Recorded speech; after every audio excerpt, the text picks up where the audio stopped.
Welcome to another edition of Mindset Profits. If you are watching this, it's probably June 16. If you get to watch it after, don't worry, you've got some serious value coming from you, because for the very first time in the podcast, I am sitting with a panel of mentors. Mentors with the SAP Foundation, an organization I proudly work with because of the sheer impact that they've had. So we're going to tell you about some of the stuff that the SAP Foundation does, some of the grants that they've given. So you can tell already it's an episode you want to listen to. But let me introduce you to my amazing mentors. Or let me have them introduce themselves. But to make it interesting, I'm curious if, because this is Youth Month and we want to make it valuable, especially to young entrepreneurs, as you introduce yourself, if you were to go back to teenage you, what advice would you give that version of yourself? Who wants to start? Teenage, that's going way back. That's going way back. Zakeni, you can go. Okay, awesome. So, my name is Zakeni, and I think for me, if I look at my journey in terms of what it took to get here, I'm an entrepreneur. Yeah. First and foremost, I started my first company when I was still at varsity. Yeah. And from that point on, I have learned, took the plunge, made a lot of mistakes, developed within the ecosystem. But more than anything, I think I've just been developing myself throughout the whole process. You're keeping it vague. I remember something when you were telling me the story of how you started at varsity. You were using varsity internet and you were doing some stuff. Yes. Yeah, so I was doing, I started a magazine, a student magazine, which was called Campus Com. So it was really meant to bring students together and get them talking about issues that impacted them, but not just students in a particular institution, but nationally. Yeah. It was also an opportunity for students to have a voice, while at the same time getting to express themselves and opportunities. So students were submitting articles, just their drawings, and we had competitions running, and that was really the purpose of it. So it made money. Yes, it did make money. The mistakes that I made, obviously, within that space, you knew in the industry, you don't quite understand the systems and compliance structures that you need to have. So I think at that time for me, I got really excited about starting and making money, that I really hadn't quite learned about the environment that I was operating in, which was in academia, which is very structured. And so obviously in that process, I stepped on toes that eventually ended up coming back and biting me. And so I think that's where, the importance of having mentors and having people who've actually worked the journey, who can be able to have sort of like a broader view, those people are able to see those things before they happen and spot to say, hey, watch out for this. So I didn't have that. I just went running straight in. So I had to learn it the hard way. So. Love it. So you'll get to be that for someone today. Yeah. Eugeni. Hi, everybody. My name is Eugeni. I'm also known as Gogo Schumacher. Gogo Schumacher. Gogo Schumacher. I was driving to Nampo with two of my mentees. Satuli and Beje were sitting in the back of the car, and I overtook a big truck, and I heard, "Go, Gogo Schumacher, go." And it's stuck since then, and I love it. For me, it's a... I didn't know that nickname, but I will publicize it. But you can go. So I grew up in a very strict world. I did what my parents told me to do. Followed their script for me, got married, had children, and then at age 45, when I got divorced, I had to find a way to earn money for myself. And that opened the door to the most amazing journey that I've had and which I am forever blessed with. I got involved in the handcraft sector, spent many years working in remote rural communities, teaching basic business skills, market-driven product development, and market access. I also opened a retail store which sold traditionally inspired but globally desired high-end handcraft.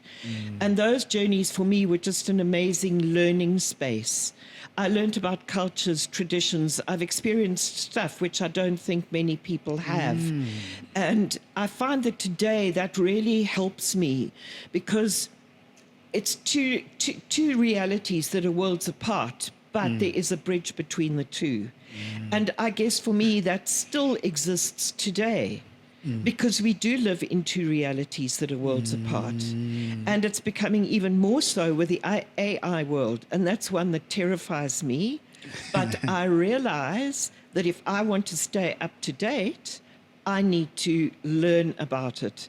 And for me, it's a beautiful exchange because I find I have wisdom and learning, which I share and exchange for young people, keeping me up to date as they can keep somebody in terms of the world we live in from that aspect. That's beautiful. I'm curious about one thing you said, though. There's a time that with Kathy Fetola, she did a session, told her story, said, I got divorced. Someone else gave their story, said they got divorced, and they're one of the mentors.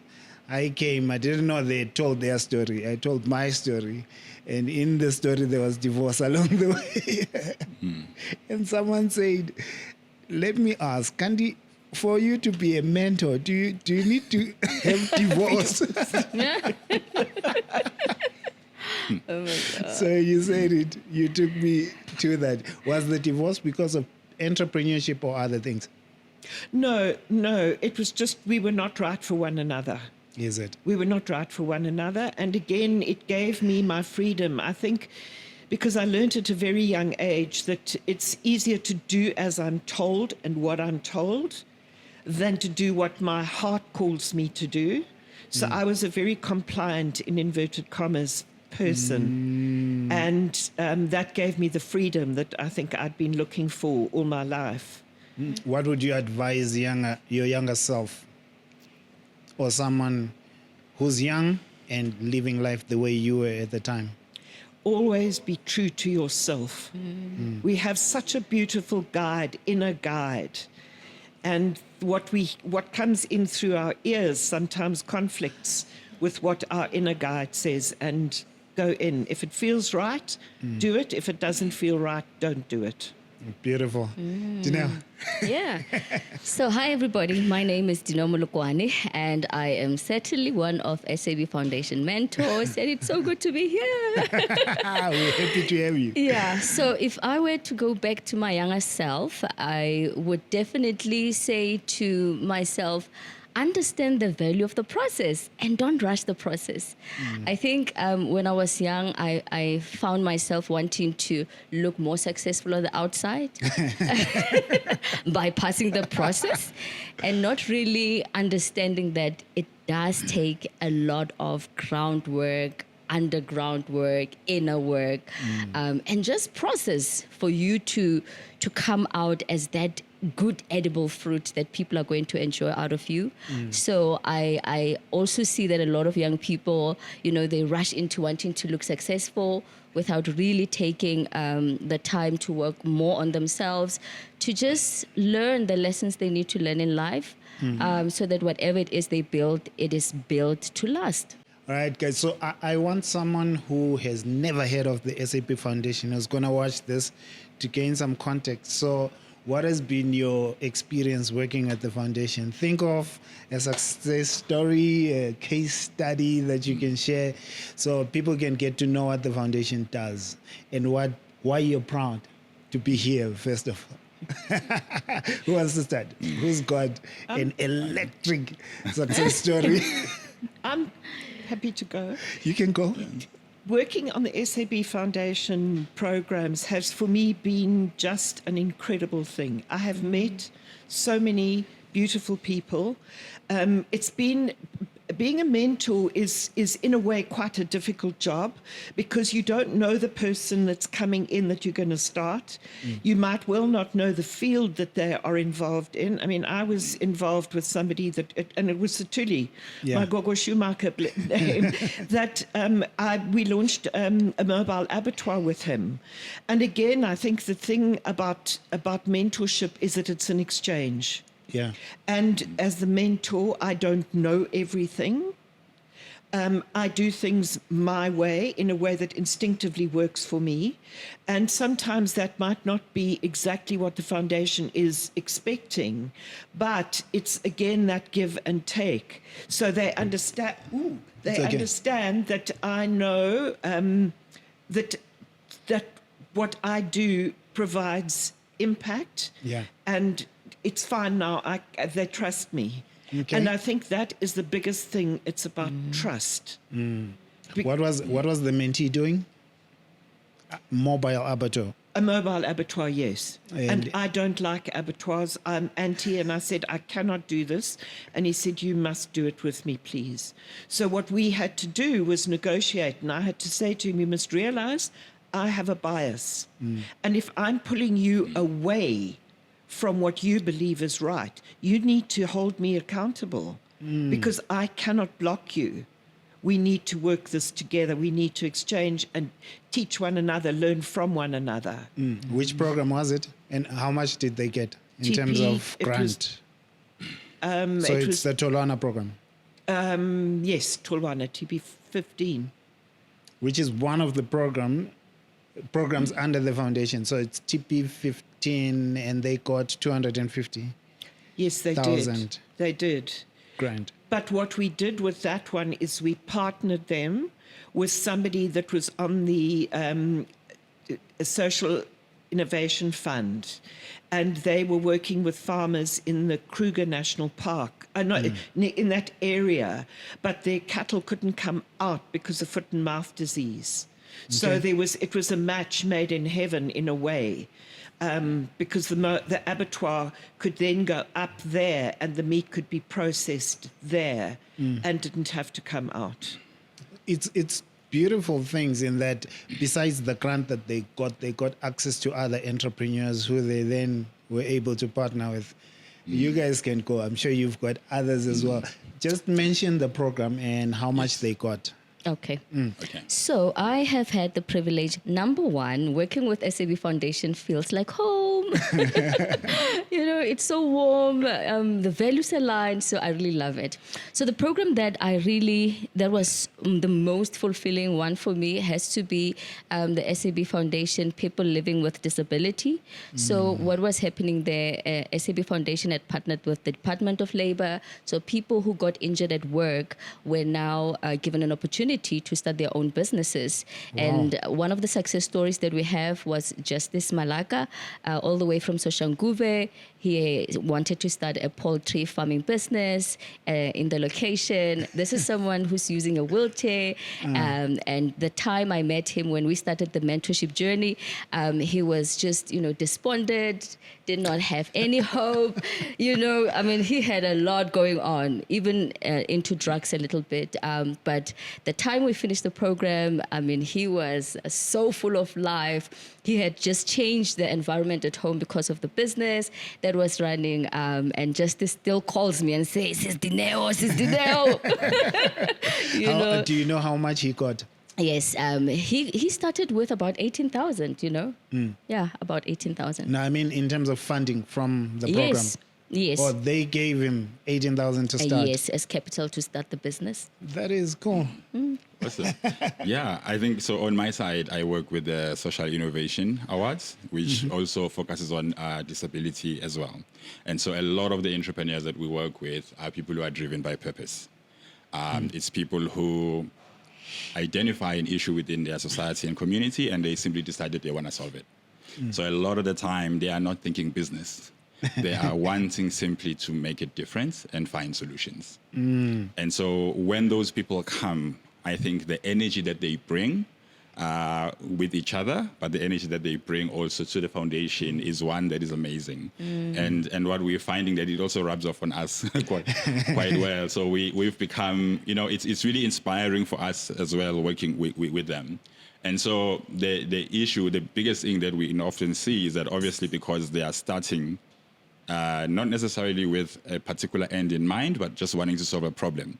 By the time they come into the foundation, they don't really have the business, systems in place that will allow them to be able to raise funding. So the main thing that we do is then provide the support, provide all of these resources, but at the same time, sort of work on developing a business mindset in terms of sustainability. And so I'll just make one example. So there's a young man that I worked with called Elvis Soroka. He was in Jane first. And what he had done is his sister had cerebral palsy. And so he was taking care of his sister as he was younger. And somehow he started taking on, because, when you are in a township environment, a lot of the time the kids who are, are differently abled are often where there is no real support. They're often left at home or so on. And so this young man literally turned his home into a center. He didn't get any funding, he didn't anything. He just started taking on kids, and essentially created a home with them. And then him and his mother moved out and got themselves a smaller place, and they simply just gave away their home to turn that into a center. And when he came in, he was just running, but there wasn't really any systems of sustaining the business and all of that. And so that's the one thing that I really appreciated about the foundation, is that they didn't just tick a box and looked at, okay, this person doesn't have, the typical requirements for fundraising, but they really looked at, this person is trying to do something. They might not have all the boxes systems ticked, and stuff, but then how do we help them be able to build those, And so fast forward, we worked with that company, and we ended up creating a water business alongside the school, because they had a well in the yard, and so there wasn't really any water that was being, I think it was only one shop that was selling water within the community, and it was quite far. And so we created a whole water distribution and water refill center. So they were selling bottles and ice, selling to local businesses, and local people would come in with their spark bagus and refill their water. And that ended up becoming a revenue stream that then helped sustain the school. And so what I loved about that aspect is that, people can be doing one thing, but when it comes to how you sustain your business, being able to think outside the box and being able to cross-pollinate different ideas and different spaces allows you to really start and create something quite amazing. Because, who would have thought about merging a school with a water purification and distribution center? And all of that, again, happened because of the community within the ecosystem of the SAP Foundation.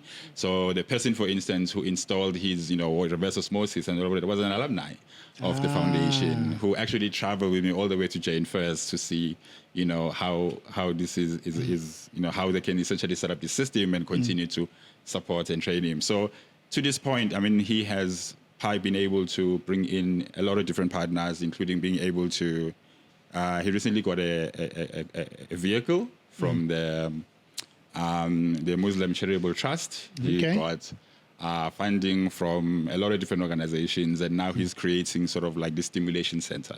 And it all started from just somebody who had a passion and wanted to make something, and then they just started doing it, And so a lot of the time, I think that's usually what we just need to do, is to start. You're going to make a lot of mistakes along the way, but when you start, slowly the universe starts pulling towards you and things start to sort of come together. But you obviously have to have that open mind and that learning. So that was the main thing for me. I love it. There's a poll that went out from the SAP Foundation on our various social media, and it was Ask a Mentor. So I will go through a lot of your questions, the questions that they popped in. And one of them is from Selina Nkona, and it has to do directly with what you were talking about just now. She says, how will I make a profit without any loss for a business selling cakes? So how do I build a cake selling business and make it profitable? And I think when you listen to a question like that, think about some of the mistakes that you see other entrepreneurs making that drive them into loss positions. Yeah, I think, So I would say on my side, what I typically see, right, is that because we just start and we build and we are selling, we miss the numbers. And so getting to really understand what does it take to develop your product, every single cake that you sell, how much does it actually cost you to make that cake? A lot of the time, that's where we stop. You think, okay, I made a cake, I bought flour and all of that, and I spent 100 Rand and I made 150 Rand, so I made a profit, right? But we fail to account for what it actually takes to run a business. For you to make that cake, you needed to have a kitchen, you needed electricity, you needed, somebody to actually put these things together. So a lot of the time, The labor. we focus on the exchange of cash, that we don't separate the difference between your gross profit, which is what you make from selling a product, and your net profit, which is what you make from running a business. and a lot of the time, there are things that we are not costing for. Because my little sister was helping me, so I'm not going to account for that labor. I was using my mom's kitchen, so I'm not going to account for that. And so what then typically happens is that you are running, but you don't actually understand how your business works. And so I think my one advice would be to say, and we have been developing models around there to say, how do we get you to really break down the unit costs of your business and also break down the unit operational costs of your business so that you understand in each and every product whether or not you're actually making a profit. Because a lot of the time, if you don't pick that up early, yes, there's an exchange of cash going on, but at the end of the month, then when you have to pay for something big or you have to take an order, suddenly you don't have the necessary cash and you're making losses. If you can start by understanding that process in the beginning, you avoid actually starting that business and selling and then realizing later that you're making a loss. True. And so I think for me that's just the main thing, is to really start with the numbers. Really try and look at and understand what does it take for you to make a cake and account for every single item, and then work out how much you're going to sell it for. Because when it comes to costing and pricing, those are the main issues that we struggle with. We see people buying because obviously we're selling a cheaper product. Yeah. And so you're seeing revenue coming in, but you're not actually profitable at all. So understanding your costing, your pricing, and your profitability, and understanding the difference between your net profit and your gross profit is going to be the key in terms of how you plan your overall ecosystem and how you plan your operations to ensure that you then become profitable. I think we're going to have a deeper one on that, costing and pricing, just to go deep. If you have questions around that, please pop them in the comments as well. Do you ladies have a take on what you think is driving businesses into losses that they sometimes are not aware of? I think the first thing is, and it's, as Kenny, you mentioned it, is the fact that people want to start a business not only for themselves but to help the people around them. And I absolutely understand that. However, you first have to look after yourself. So you need to be growing yourself and your business. And once you've got that going, then you can help the people around you. Because again, it's what I call the F word, and the F word is finance. And that is the key driver. And that I think is where many people go wrong in business. And to understand about financials, to be strict with yourself in terms of expenditure, and also to work out how you are going to make money through selling goods or services, rather than waiting for somebody to come and put money in for you. So many people are going out looking for funding, but don't really have a good idea of what their business is. And a business has to make profit in order to survive. And that for me is the key of everything. I love that, because you're introducing financial discipline. Just there are businesses or business owners that do make the revenue, and sometimes they are profitable, and some are profitable by luck, by the way. It's not like they knew how to do costing and pricing. They just charged a price that was working, not because they did the numbers, but because they lack financial discipline. They end up not seeing the fruit of that profit. So I like that you're bringing in financial discipline.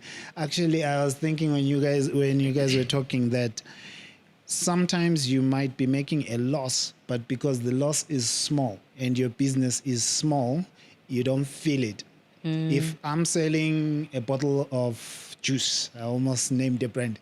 A bottle of juice. And I'm selling it for 10 Rand. And it's costing me 11 Rand. If I just sell 100 of them, my loss is 100 Rand.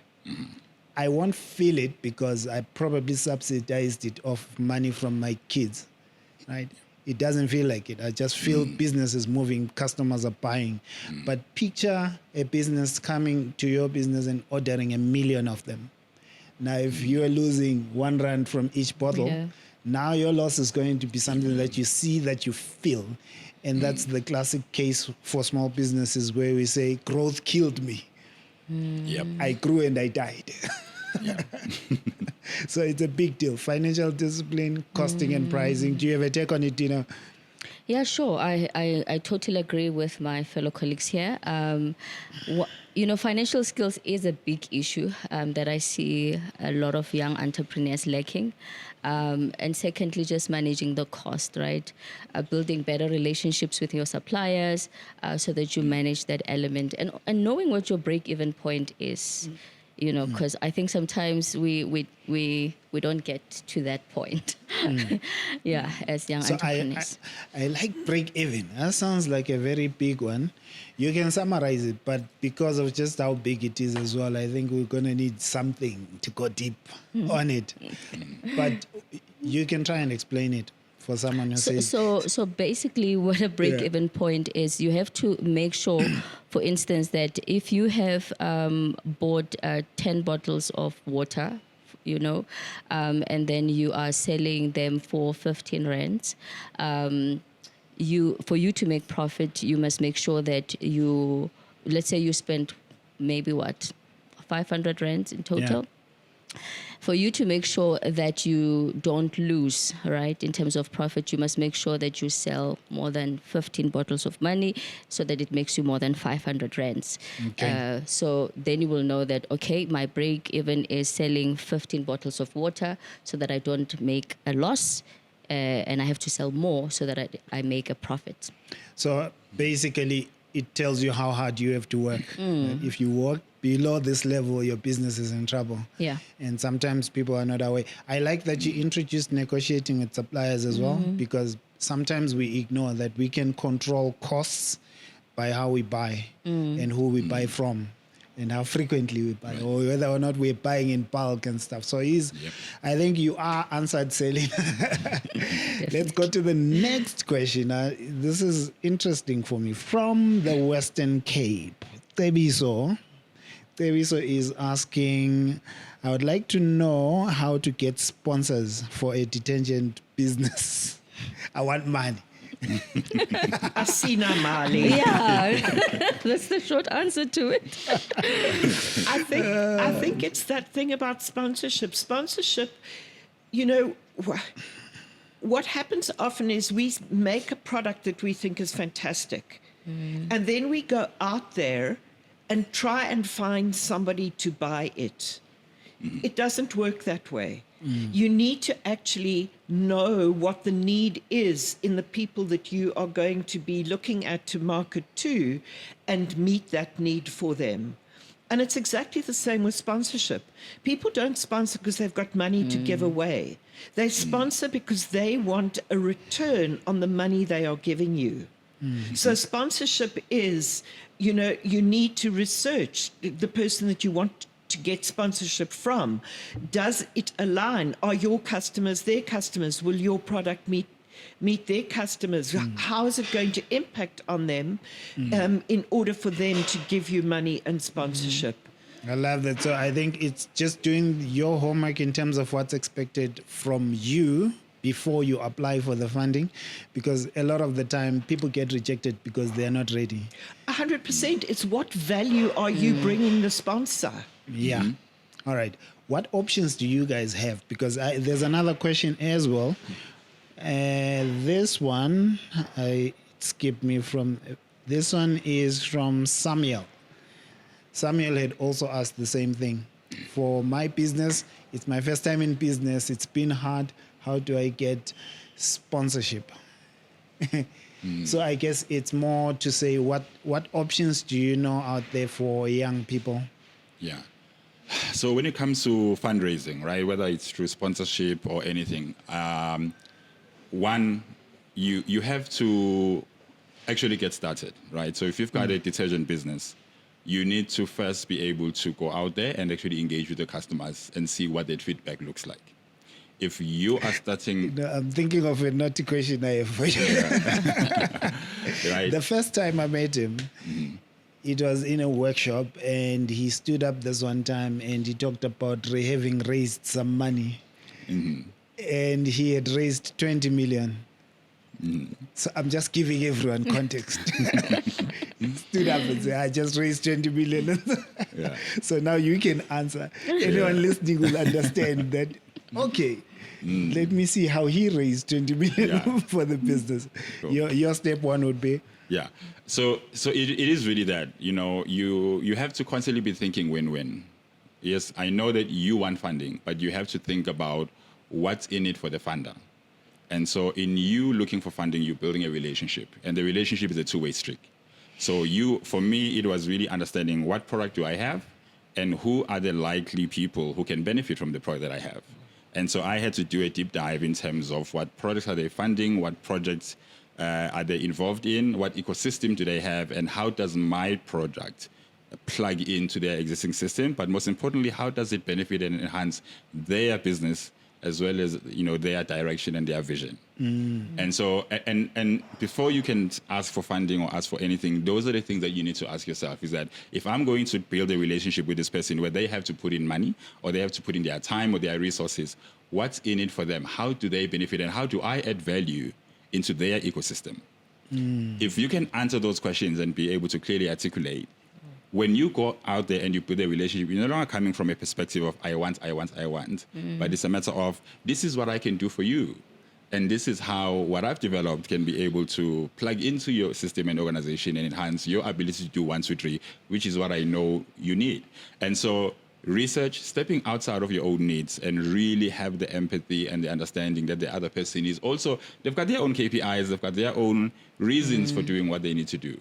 And so do your research, understand, put together a list of people who align with the work that you're doing, and then build the relationships. It's really about putting yourself out there and having the conversations and taking every opportunity to build the right reputation, the right relationships. Because then when opportunities come up, people know that they can trust you. People know that having you in their ecosystem is a benefit for them because you are a person who adds value. And that applies for fundraising. It applies for if you want to be a supplier. It applies if you are looking for somebody to invest or be your mentor. You always need to think beyond yourself and what your needs are, but really understand and try to unpack what the other person wants. And that's how you lead in relationships. And ultimately, that's what business is. It's your ability to cultivate and maintain relationships. Yeah. Once you learn that, there is no amount of funding you won't be able to raise. There's no amount of supplier or any relationship that you won't be able to build. Because from that point on, it's just a matter of you become a particular individual who is able to build trust and credibility based on how you put yourself forward. And in doing so, you attract the resources. And so it's that for me, I would say that is the main thing, right? You look for how you add value. And then when it comes to having a product, right? I mean, if you have got a product that you've developed, what we tend to do is you want to immediately go out and look for funding. Yeah. Have you actually tested the product? Right? For me to go out looking for funding, I first had to have 15,000 people on my platform because I had to show that there's a market. There are people using this platform. I had to already have signed publishers into the platform. I already had to have books and prescribed textbooks. I already had to have universities in the system for me to say, listen, because you can't take your issues and hand them over to someone else. But what you can do is say, I've done 1, 2, 3, 4, and with us together, we can move faster together. But you need to show that you are moving. Nobody wants to get into a stationary vehicle. People want to ride when they see the car is moving. So that's what you need to do. You need to make sure that the car starts moving on its own, and you do your part in terms of everything that you can, and you build a particular direction. And then as you are moving, you find the right people who will then be able to come in and help you accelerate. Because that's what funding is. It's about helping you accelerate. It's not about helping you start, right? You have to show initiative. You have to show that you've done the work, you've done the research, and that you are capable of taking this further even after someone has given you the money. Wonderful. And that's why you need to be able to use that F word. If you can go in and show that your financials look like this, that is going to be, that's big bait. Yep. If you say, no, I don't know, then that's a no. Exactly. It's a no. And also just to add on the financials as well, right? I mean, a lot of time we are not compliant Yeah. when it comes to financials. Meanwhile, any funder that's going to fund you is going to want to see your 3-year financial statements. So are you keeping the records of how you're managing money? Because for me to work with anyone, I need to see how much have they made and how they spent it. Have they been prudent in their and disciplined in their spending? And do they have a track record as well? And so it becomes really crucial for you not to only to really focus on your financials and focus on your compliance and focus on your systems and make sure that the systems that you have and develop are credible enough for somebody to trust that when they plug in their money, your systems are going to be sufficient to protect that money.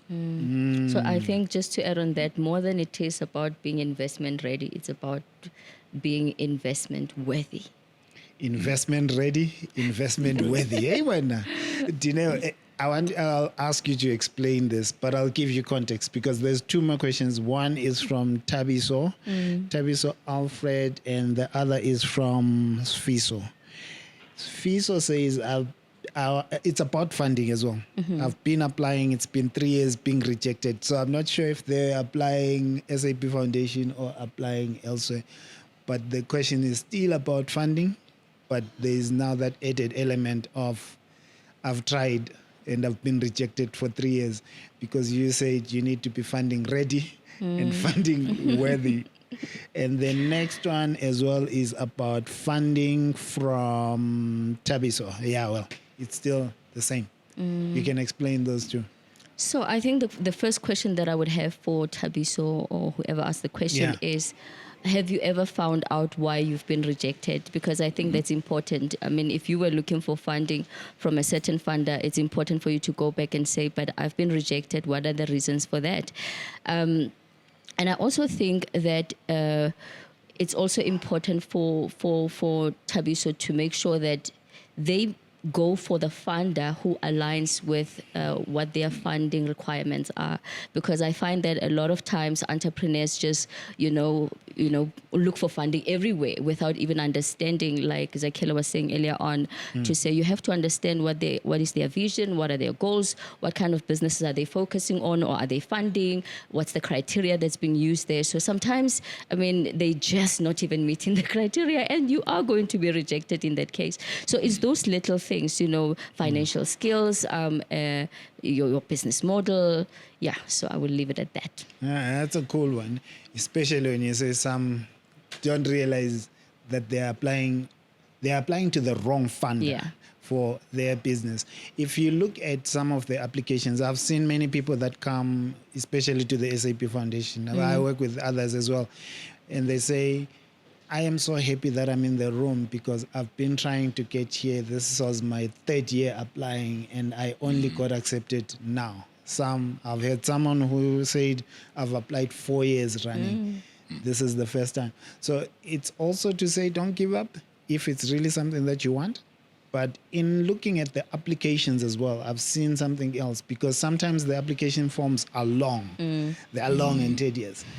People get tired to answer the questions, and they just answer the questions haphazardly and give short version answers. Or use AI-generated answers. Or use AI and forget that AI can give the same answer to the next guy who uses AI as well.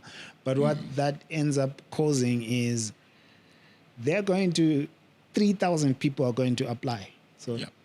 And you're going to be one out of 3,000. And when I read your application, or when someone who's evaluating reads your application, they've read 10 applications before yours.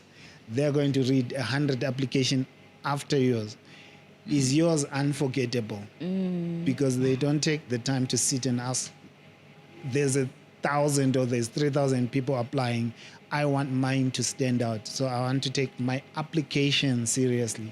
And a lot of time also, there's usually opportunities to ask questions. Then there are briefing sessions, and usually in these applications, they would have an email or a contact number that people can reach out to get more clarity. And people hardly take on that opportunity. And what you'll find a lot of the time is that if you're unsure, just reach out. While you're applying and there's some information that you're not clear about, reach out and ask. Yeah. Do I meet the criteria? And then get that guidance from the people who actually understand what is required. Because if you then are just going to be playing your law of average, hoping something is going to stick, you are going to spend a lot of your effort and time and energy. And then the more you do that, the more despondent and disappointed you get. And it does have an impact as well in your mental health. And so just be strategic and, really take the time to understand the programs that you're applying for and reach out. I think for me, there are two people that have stuck with me for a long time. Years ago, to promote tourism, government were giving cars, tour vehicles, for people to actually take tours, but they had to have money to start. This lady was desperate to get one of those, but she didn't have the money. She thought about it. What she did was she collected old clothing, took the old clothing back home, sold the clothing there until she had enough money to put the deposit down. So again, it's that thing about don't wait for somebody to do it for you. Start doing it yourself. There was another one, a dancer that I worked with, and he was desperate to study. He didn't have funds to study. So what he did was he found a part-time job cleaning to pay for his studies. He then graduated from his own investment, his own money, did a lot of touring with it, and he's now got a dancing school. So again, don't wait for somebody to come. Be creative about how you can start your journey on your own. Wonderful. All right, so there's two questions here. Kira Petzi, I'll ask maybe one of you to respond to this one. Can I please advertise Black Label? I guess they had SAP Foundation and thought, you know what, maybe I can be a distributor or something. All right, quick break. The SAP Foundation is giving away 2 vlogging kits to 2 lucky winners who are watching this episode. So if you want to stand a chance to win, hop over to the SAP Foundation Facebook page and answer this question in the comments. What is Eugene Drake's nickname? What is Eugene Drake's nickname? All the best to you. Back to the episode. A lot of the time when I started out, when I wanted to work with a company, so for instance, I wanted to onboard Pearson as one of our publishers because we were distributing ebooks. And it was quite hard to get to the right people. Okay. But I saw that they had a supplier development program. And there was the same thing with Sanlam. I wanted to work with Sanlam. I didn't quite know how to get in. I couldn't get access to the right people. I had tried and pushed for years. But then I realized that actually, using these supplier development programs can be a way for you to get into the ecosystem. Because once you're in the supplier development program, then you're able to, even if it's not that particular department, but it's usually much easier to find someone internal to connect you with someone else internal who can then have that conversation with you. But again, it means that person who has to connect you has to trust you, has to build rapport with you, has to build a relationship with you. So how you show up within those spaces and with those people is going to be the factor that determines how you are then able to progress in terms of the conversations and ultimately getting the contract that you're looking for. And so within these organizations, I think there are relationships that you need to cultivate, but you need to find a way to get noticed and get into the ecosystem.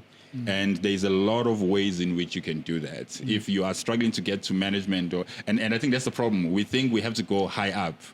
You don't have to. With every program that I've applied for, first thing I've looked at is who's their alumni? Do I know anyone who's in their alumni? And you can use LinkedIn for that. You find anyone associated that's within your circle, and that person becomes your entry point. Because if that person then does the introduction, it's already coming from a soft landing. So it allows, or that person invites you to one of the events and you become a +1. And once you are there, then you have the conversation. You have to be tactful in terms of relationship, especially in social settings. You can't bombard people with I want. But it's important sometimes to come in and just be known. This is what I do. This is what I'm passionate about. It's been a pleasure to meet you. We should talk sometime. And those are the things that then open up those corridors that allow that, that I like that because I do introduce people sometimes even to the DTI, the Innovation Fund, and what they get there through the introduction. It's not like when you get introduced to someone who works there, you're guaranteed funding. It doesn't work like that. You still have to be worthy. You still have to be ready.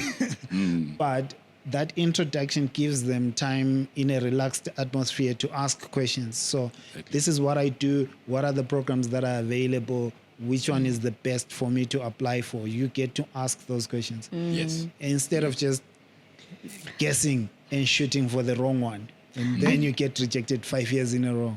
You ladies want to add? Yes, I think people underestimate the power of joining programs like Zakhele says. I have a friend of mine who was in the PPE industry and she wanted to crack the corporate market, And one of the things she did, she just became part of the organization's supplier database and stuff and joined the program. And that's how she cracked that market. Even for me personally as a mentor and as a business person, I've had a lot of opportunities through joining programs first and then building relationships and then getting my way up there, in that way. So the main tip there is get into the databases of the organizations that you want. Sometimes it can be through supplier enterprise development programs, but sometimes on their website, they've got vendor registration. Get the form. It will tell you what you need and what you need to qualify, and just get into as many databases as you want. I think for me, it's also that thing about not I want. How am I going to get? So you need to be driven by a need to get your foot in the door. And that means research, asking the right questions, etc. You need to do the work. It's not going to come to you. Wonderful. There's another one. This one is more techy though. Sipesihle says, I'm building an e-commerce business. It's been 2 years, but now I'm stuck. How do I grow this e-commerce thing? Yeah. Sometimes we look for the sexy things, and there's usually a buzzword of what's hot in the streets, and a lot of time we fall into that trap of looking at what is trending and what is popular, and then going with that. There's a lot of power in an e-commerce business, right? But what we need to separate and understand is that an e-commerce is simply a platform. What exactly are you selling? Right? What products are you creating? If you are simply running a platform where people can buy and sell, there needs to be trust, there needs to be convenience, there needs to be systems in place that allow for people to use your distribution. If you are selling the products yourself, before you go and create your own online store, you need to first prove that people actually want your product. And sometimes what it takes is starting small. Before you go and spend a lot of money building a platform, because you have to build, you have to maintain it, there are costs associated to that. Try and just do, a web app. Start there, something that doesn't cost you too much, or use a Facebook page and build your following and then sort of build up from there. Before building an app, start with an Excel spreadsheet. Use that and develop that at low cost, and then prove and validate that is something that the market actually wants.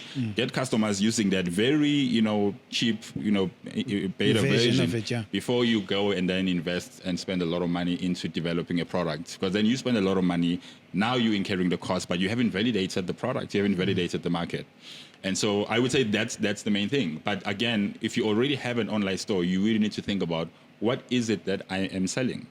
Is it my product that I'm developing? Because if that's the case, then you need to focus on communicating value about your actual product. But if it's the environment itself that you are selling, or a distribution channel, then you also, again, need to position yourself differently in a way that people will be comfortable to use your platform to distribute their product. So you need to understand your value chain. You need to understand your ecosystem. And then once you have all these things in place, I think the market will tell you if you're in the right track. I think this whole thing is about, a lot of time we just want to run. You need to, it's like dancing. You got to take 2 steps forward and then wait. The market also has to take 1 step for you to know that you're onto something. But because you're so passionate and believe in a particular concept, you can't just keep running on your own. It has to be validated by the market. Yeah. Do you guys have a take on it? Someone who's stuck. I think for me, there are so many resources out there. There is for small business and to learn about small business. I still will go and watch a podcast on, or go to a thing to learn. You must never stop learning, number one. And number two, what it is it's about understanding people. So who are your people and what do they need? Maybe you're on the wrong program. If you're looking for an older group of customers, you're not going to find them on Instagram. So again, it's where do you find them? Who do you talk to them? And what are other organizations doing? What are other similar organizations doing? And how are they doing it? Because in a way, that helps you follow a trend, because things are changing and will be changing fast with what's happening with AI. Yeah, that's a nice one, because you can actually learn a lot from your competitors, especially if you check the website of the best guys in the industry, because 99.9999% your business is not new. There are people that are doing what you want to do already. Do you have a take on it, Dino? Yeah, I'm reminded of one of the local sneaker brands where the guy started selling in the boot, and then he went the e-commerce way, and then he went back to the stores. So I think probably that's a model he must look into and study to see how it worked for him. All right, there's a question from a content creator who says, I focus on the spiritual things and I also focus on beauty. So they have two sort of channels. One on TikTok, one on YouTube. Monica on YouTube focusing on the spiritual side, and there's the beauty brand. And she's asking, does merging these two kill the power of the brand, or I should keep them separate? One is on spirituality, one is on beauty. Am I at an advantage if I merge them into one brand?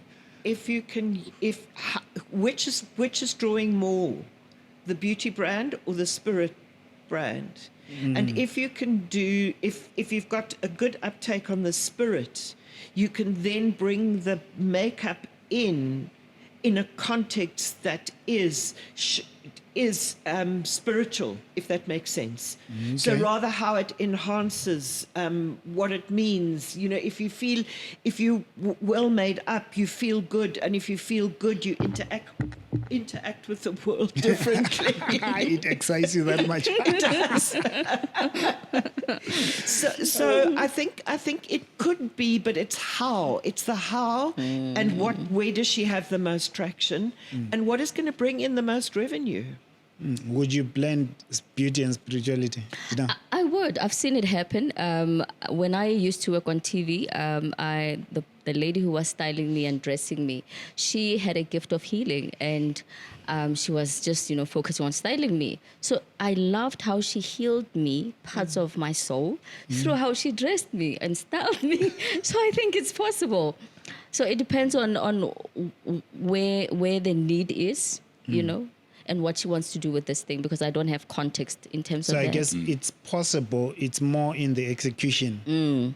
100%. I would also say it's about really understanding your customers. Yeah. Yeah, I think that's where, the best entrepreneurs are the people who have high empathy. Because that comes into you stepping outside of yourself and really understanding the people that you're selling to. So if you have got a beauty product, I'm sure you have taken the time to truly understand what makes those people tick, how they think, what drives them. And I'm sure you have channels to be able to have conversations with those people. And so possibly also what it's going to take is you getting to know them, but also having the conversations and doing the research. It can be a standard, surveys, or it could actually be bringing in people and having conversations saying, hey, you guys, this is the direction we're thinking about going into, and how would you feel about it? How does it make you feel? And so having that open channel where, again, you're not just doing things because it feels right for you. Ultimately, you are there to serve your market. And so if you already have a market in both of these different products, then you need to really take more time to understand how would blending these two impact them. and how would they engage with this content if it's now a blend of beauty and and spirituality. There will be some that will like it. There will be others that will not. But I think it'll take you just having the conversation and getting a better relationship and understanding of your market for you to be able to decide which way you want to go about it. I like that. So basically, ask as many of your customers as you can. Ask them 100%. questions. Get some feedback so that it's not an idea existing just within you, because you can lie to yourself very easily. All right, so we're wrapping up. I want your advice for young people, young entrepreneurs, but there's a question that we didn't quite fully answer. They were asking about funding options for young people. I'll name a few that I know, and you're welcome to add. So there's the NYDA, if you're in South Africa, because I've noticed there's other countries that watch the podcast. National Youth Development Agency. So check their website. For every young entrepreneur before you are 35, please make sure you use that opportunity. That is sort of the softest lending you're ever going to get when it comes to the world of funding for youth entrepreneurs, because I've seen that when they register their businesses and go there, they get about 15,000 to just test their ideas and stuff. They train you for a week first, and then beyond that, you can get 50,000. I think it goes up to 200,000 or 250,000. You can keep coming back as long as you prove that your business works. So that would be the first one. Enterprise development programs, there are so many. Even if I tried to name them, there is probably 1,000 that even I don't know about. So there are organizations that you might want to work with. Check if they've got an enterprise development program or they've got a foundation. That's another place to go and apply for. But the best place to start when it comes to funding is your customers and your suppliers. Negotiating with your suppliers, getting credit lines with your suppliers, because that frees some cash flow tightness. And when you get deposits and lay-bys from customers, that is some funding from operations. So I'll leave it at that. Do you have anything you want to add? I think what I'd add to that is you need to build a network of other entrepreneurs. A lot of the opportunities you're going to get are going to come from other entrepreneurs. There's no way, no matter how informed you are going to be able to plug in and understand and see and know the opportunities that come in. But if you put yourself in spaces where entrepreneurs are and you build relationships, you will find that there are WhatsApp groups, there are different channels in which people share information. So you need to be able to plug into that. Secondly, you need to leverage where you are, right? I mean, there are opportunities that are particularly targeted at specific locations or particular contexts. If you are a student, for instance, there are, is Inectus, there is DUT Innobiz and different programs within universities that allow you to tap into an ecosystem of support. There are competitions like EDHE, that allow for entrepreneurs who are students to come into these spaces. If you're a researcher and you want to get into business, there's TIA, there's all these different opportunities. So I think understand the space and the ecosystem that you're in, and then leverage that as much as possible. And then also, a lot of the time, the mistake that entrepreneurs make is they underestimate the impact of respecting your network. And your network doesn't have to be somebody who gives you money. It's the entrepreneur that you are with in a particular program. It's the mentor that you get for 1 year that you don't bother to show up for meetings for. You don't submit that documentation. And then as soon as that year mandatory period is over, you just disappear, right? You have missed an opportunity there, because that person who is within either the university ecosystem or is assigned to be a mentor is plugged into the ecosystem. And so how opportunities work is that when you build relationships, you build, then you maintain them. So a lot of the time we have this revolving door where people come and go. And because we are not investing in actually maintaining relationships. And so what happens is that there are opportunities that come, but because you're no longer within that person's, periphery, that person then forgets that, there's this person who could have actually benefited from this opportunity. Yeah. And so I think understanding that when you build relationships for the long haul, respect those relationships, and understand that something at some point is going to come out of these relationships. We go in building relationships very selfishly, knowing exactly what we want out of them. And when we feel like there's nothing we're going to get out of them, then we Disconnect. We disconnect. Whereas I think surrounding yourself with great people is always going to be beneficial, even if you don't know how you're going to work with them. Something somewhere will connect, and so I think that is the thing that ultimately allows you to build a network that is not looking up, but just looking around you. And when you have people around you that know you, that trust you, those are the people that push you up. Instead of you constantly trying to raise money somewhere, because those people are at a level where you potentially don't have access to, but you do have access to people here. Yeah. So how do you leverage this? How do you maintain those relationships? And what happens is, as those people move up within different organizations, as those people change and move from one organization to another, certain opportunities open up. You can meet someone who's working at SAP now, and then 2 years later they are at TIA and they are controlling a fund. But you didn't pay much attention to that relationship, and now you can't then unplug if you did not take that relationship seriously. Yeah. And so respecting the relationships, regardless of whether you think you're going to get something out of it, is key. And then leveraging every relationship around you. It can even be your lecturer who understands business, because that lecturer might have been a judge somewhere or might have met someone from EDHE and whatever, but you need to maintain those relationships and constantly put yourself forward and stay within the ecosystem, so that when opportunities come up, they can always remember that, oh, there's this person that, I think is going to be, a good candidate for this. And also for them, you have to remember that they are putting their neck on the line by recommending you every single time.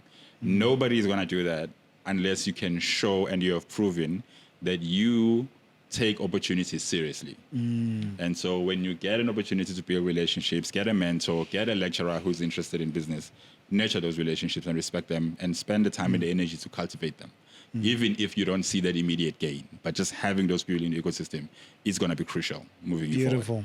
Beautiful. Closing remarks, ladies, to young people out there. I think for me, I would like to bring it back to the person, because that's where it starts. So it's to be clear on your vision, to be clear on your values, to believe in yourself, and to always watch whether your vision is viable. Because if it's not viable, it isn't going to be there. But don't get overwhelmed. Just keep going. Believe in yourself. Keep going. And you're not going to try not to live in the world of Instagram, because that's not the real world. Keep grounded and work with people in the ecosystem that you want to get into. Wonderful. Yeah, for me, I think what's important as a takeaway is for young people to know who they are. You can easily get swallowed into everything that is happening. So knowing who you are at the core of your being is very important, and also valuing the process, like I said earlier on. Just value the process. Don't rush things, it's life, Take time to work on yourself, to learn what you need to learn. I'm tempted to say take it easy, but I don't mean it literally. But relax. It's okay. It's all right. You'll get there. You'll get there. It sort of contradicts it doesn't, but it's a paradox of some sort. Yeah, because what I wanted to say, my advice to young people is, you are not always going to be young. And that's true, right?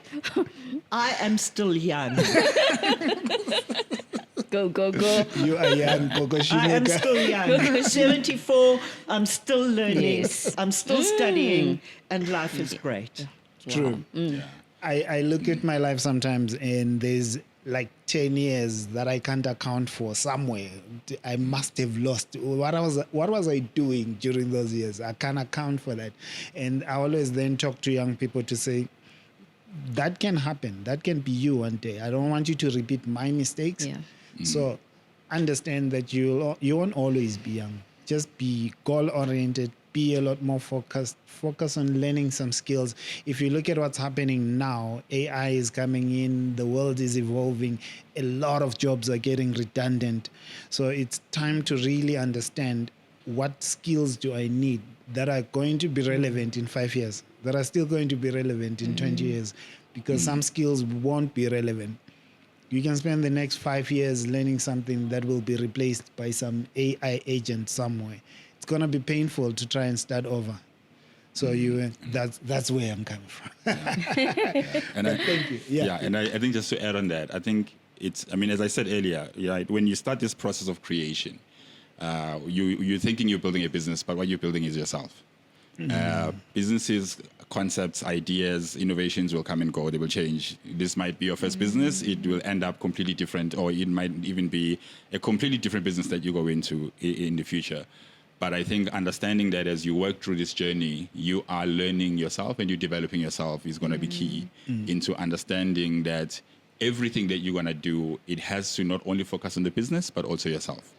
And that's where taking care of yourself and prioritizing your mental health and ensuring that you are building yourself to last Yes. is key. Burnout is real. Depression is real. Frustration is real. And there are spaces that you're going to go into that are going to be really hard. And sometimes it's okay to step back and say, let me take care of me. Let me regroup. Let me focus on my mental health. And throughout the process as you build, you need to understand that, yes, businesses will come and go, but you need to still be here. And so your mental health, your emotional well-being is key in being able to sustain yourself through this very difficult and exciting and emotionally charged process of developing. So for me, I would say that's the one thing that you need to really, as you build, pay special attention to make sure that you don't build yourself to break. Yeah. It's a question of balance. Don't build yourself to break. Yeah. Love it. I know this has been valuable to you, so I'll do you one favor. Pop in any question that you have, or if you sent a question and you feel it was not addressed, pop it in the description of this video. We're going to do this again. We're going to have a lot of episodes where we respond to your questions. So if you've got more questions, still ask in the description of the video, and we're going to make sure you're covered. Thank you. And thank you to the SAP Foundation, by the way. Hey.